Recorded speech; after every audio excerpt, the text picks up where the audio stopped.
My name is Vicki Harkey. I'm a board member of Pearls of Great Price Coalition, and I want to welcome you to our first ever webinar.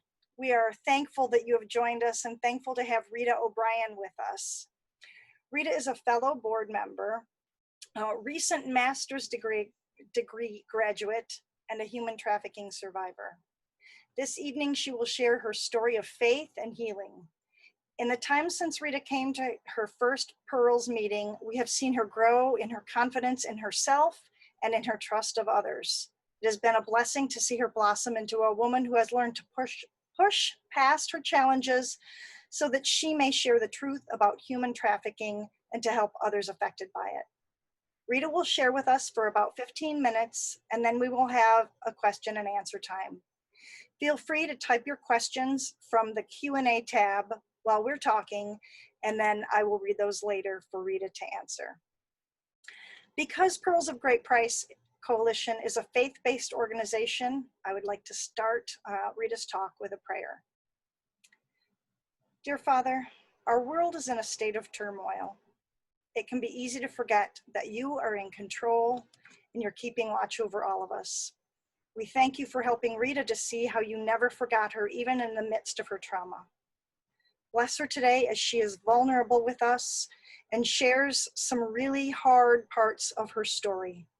I pray that her story can open our eyes to the reality of human trafficking and encourage us to act, to end human trafficking and to aid the survivors in whatever way that you lead us.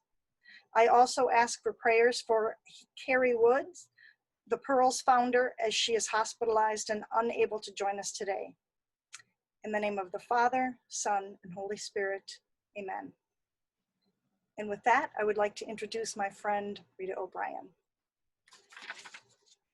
I want to thank you all for being here and taking up time. Probably some of you have probably already been on Zoom meetings today, so I appreciate you taking some time to be here. When I was a child, I never felt loved, wanted, or needed. I pretty much took care of myself since the age of 5. My home had no rules. I was the youngest of 5 children. I felt like a bother and that no one cared for me. I had older sisters and one brother, but we were far apart in age. So I was kind of a do-it-yourself kind of kid and did my own thing. My dad was always yelling at my mom. Even though she worked full-time, he was demanding and verbally abusive and emotionally and physically abusive. None of us could ever do anything right to please him, ever. He always reminded us that he worked double shifts at the paper company to put food on the table for us. I honestly thought that my house was normal. I thought everyone's family yelled like mine did and did the things they did. I know it was abusive now, and it's really sad to say that I did my master's program this year, and there was a video about domestic violence that I had to watch at my internship, and I realized, oh my gosh, like, wow, it took me to get to my master's degree to realize that I grew up in a severely abusive domestic violence home with human trafficking and sexual assault, and I thought it was normal. Like, that was weird. So, but God got me through it, and I'm here. 2 years after I graduated high school and community college, and one failed marriage later, I decided that moving was going to solve all of my problems. So I packed up my little blue Chevy Cavalier and I drove to near the University of Michigan and did housing security for a couple of years. And I was a police officer for a short time in Wayne County, you know, thinking that, oh, if I could make other people feel safe, maybe I'll feel safe. And, you know, it kind of helped, but my job was really stressful as a police officer, so I ended up quitting. I figured if I moved and started over somewhere else, no one would know me. So it was okay. I slapped on a happy face and tried to have a marriage that ended after 19 years. And after nearly ending my life and didn't trust anybody, I didn't think God wanted me either. A handful of friends from Civil Air Patrol stayed by my side, and they helped me navigate being a single mom with 2 teenage sons and having to start over. I became a house director at a sorority because I wanted to go back to school, and it was a perfect job because it provided me a place to live and meals, and I could see my sons, and it's kind of crazy, but God provided. I'd been out of the work field for over 10 years, so with my sons being little, I had struggled with postpartum depression and a lot of things that went along with that, which I think was attributed to the sexual abuse I went through and the human trafficking. All that took its toll on me. I never knew until this past year that everything that I endured as a child was domestic violence and sexual abuse and sexual assault. Like, it all kind of clicked this year, even though I've been in school for the last 4 years. My whole family life, relationships, even my faith in God, I struggled for quite a while till I moved back here. I was attending Washtenaw Community College when a professor said to me, matter of factly, "Oh, you were trafficked." And I'm looking at him like, "You're kind of being a jerk." I didn't know what that meant. I was mad at him, I was annoyed at him, and I was in complete disbelief because I didn't know what trafficking meant. I had no idea. I knew something awful happened in my childhood, but I wouldn't have called it trafficking. I mean, I thought it was normal. Now I have a name for it. Now I know it's absolutely not normal, and that's why I educate others. I was trafficked out of my own room, my own home, from 3 to 13. I did a lot of awful things that I didn't want to have to do. I became the reward for other men, as my dad taught men stuff out of a black book. Wheel of Fortune would be on, 60 Minutes would be on. I'd hear the tick, tick, tick, tick of TV, and he would teach them the weird words and sayings of this black book. I would hide under my bed. I would hide in my closet, hoping the men wouldn't come into my room, but they usually did. They had me do things little girls shouldn't have to do. I learned to pretend it all away. And I learned, since we lived near the railroad tracks, I learned to pretend that I was on a train going someplace wonderful where someone actually loved me.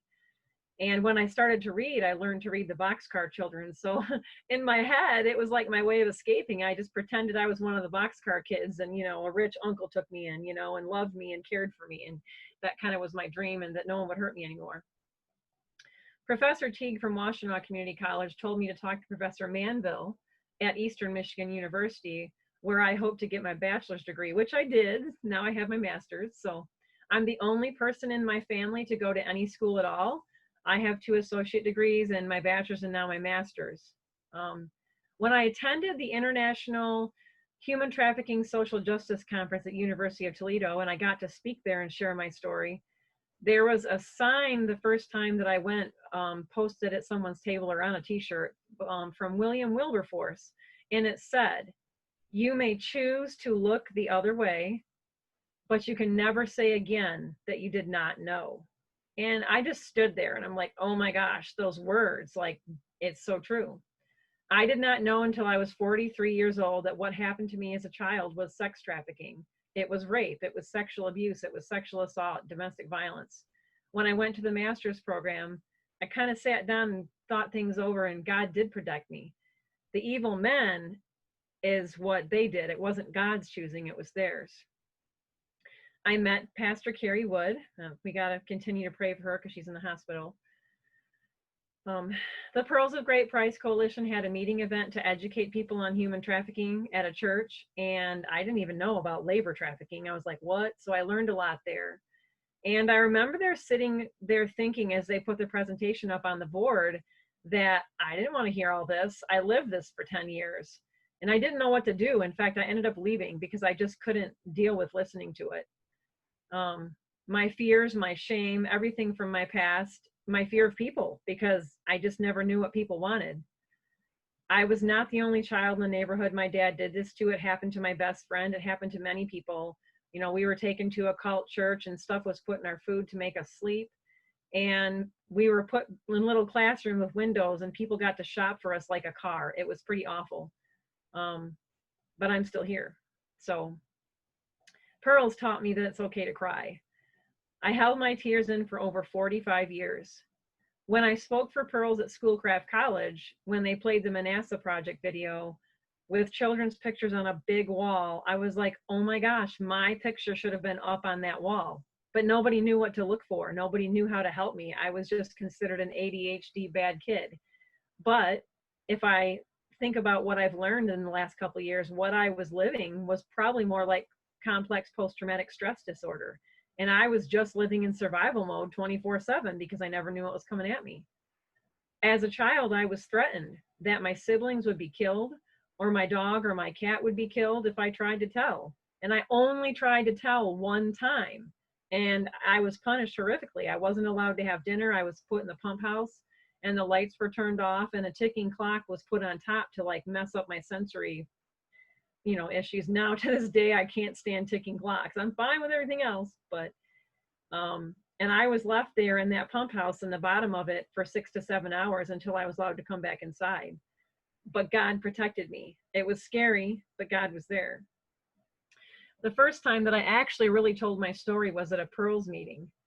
And I never really cried until I went to that meeting because I was ashamed that tears in front of other people would be bad. I was afraid that I would be judged or people wouldn't like me. And even when I was in a wrong relationship and I didn't know how to get out of it, Carrie had said to me, Rita, I'll come and get you. But I was too ashamed and embarrassed because I'd gotten a concussion and I didn't know what to do. And I should have listened to Carrie. She would have came and got me. But Pearls has been awesome.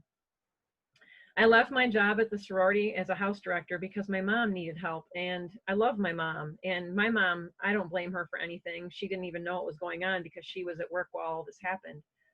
My mom's getting frail and she needs me, and I'm really happy that I can give back to her. But I'm living right next door to the house that I was trafficked out of, so that can be awkward at times. I look outside, I'm like, oh. So I'm here though, and God's protecting me. Tony from Pearls told me about a Bible study, Binding Up the Brokenhearted from Healing Hearts International. And Tony connected me to Sharon. And with Sharon, I was able to unpack all that yucky stuff of what happened, of having an abortion, of being sexually assaulted and being raped.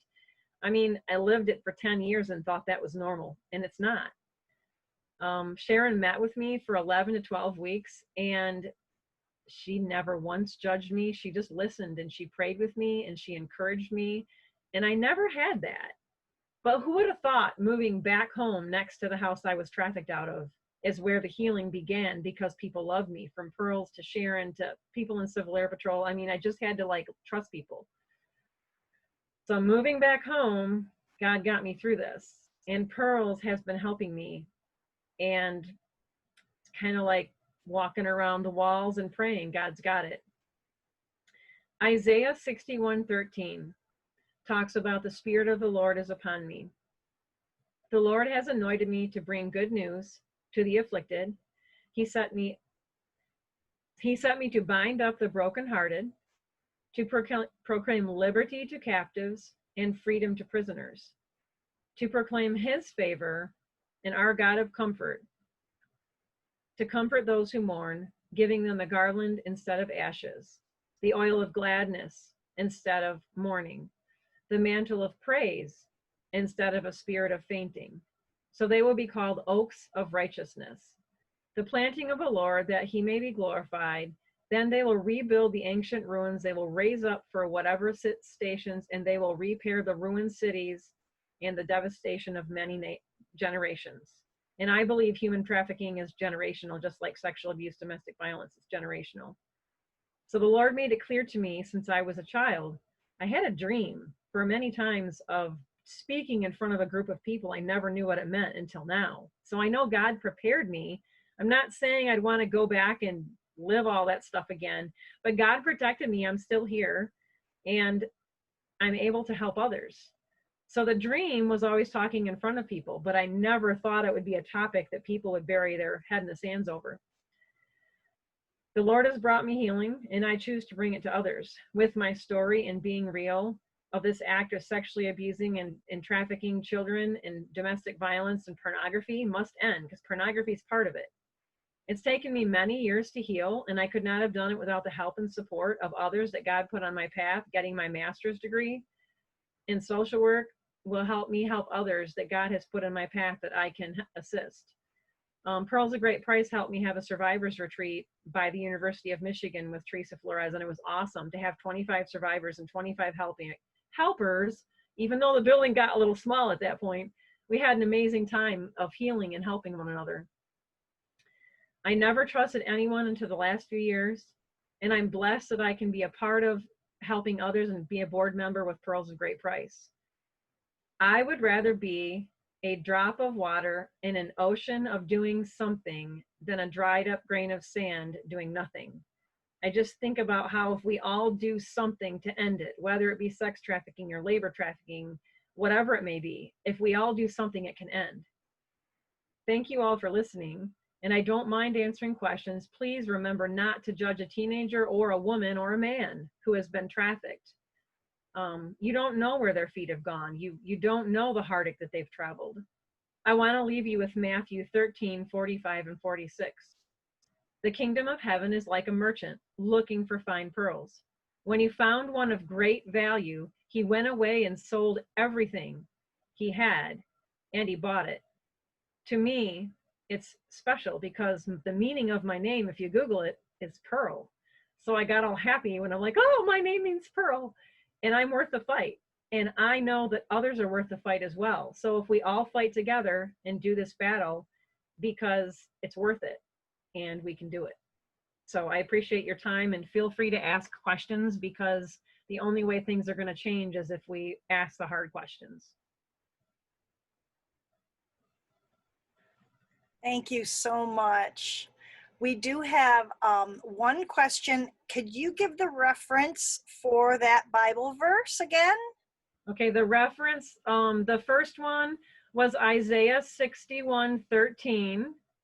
And then the other one was Matthew. Oh, I didn't write it all. Oh my goodness. Forgive me. Oh no, it's Isaiah 61. I think she wanted to know the Isaiah one, so I think you're good.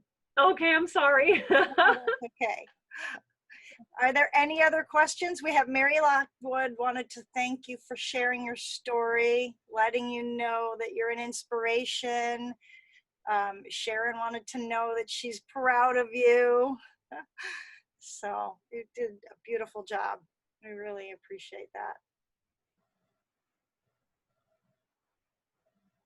Well, if we don't have any other questions, we might just be done for today. Oh, Sally Papa has a question. Has Oh. my faith played a major role in my healing? So I would say to Sally that I guess my faith would be number one, and trusting people has been, I mean, I guess they go hand in hand, because, you know, the Bible says to never walk alone, to always have people support and be with you. And, you know, so I guess to me, it's kind of hand in hand.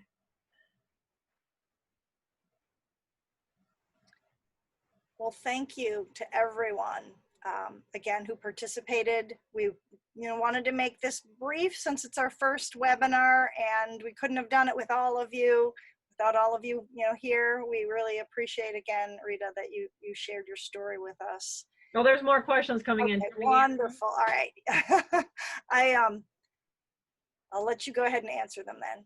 Okay, I was like, oh, there's more questions. Yep. Nope. Perfect. I just to be a Pearls member, I would like, people can come to some meetings and visit the meetings first, and the meetings are always the fourth Thursday of the month, but they're on Zoom right now because of COVID. So, you can Google us and find out more information, and we're on Facebook as well, so you can look us up. And then the other one was, my father prosecuted? No, he died of cancer. So kind of a bummer, but I think that was the last question. Sorry, Vicki, I didn't mean to cut you off. No, that's okay, because I couldn't actually see the questions coming in because I put the share screen on with girls' information. So, all right. If that's everything, thank you again, and you all have a very blessed night. Thank you.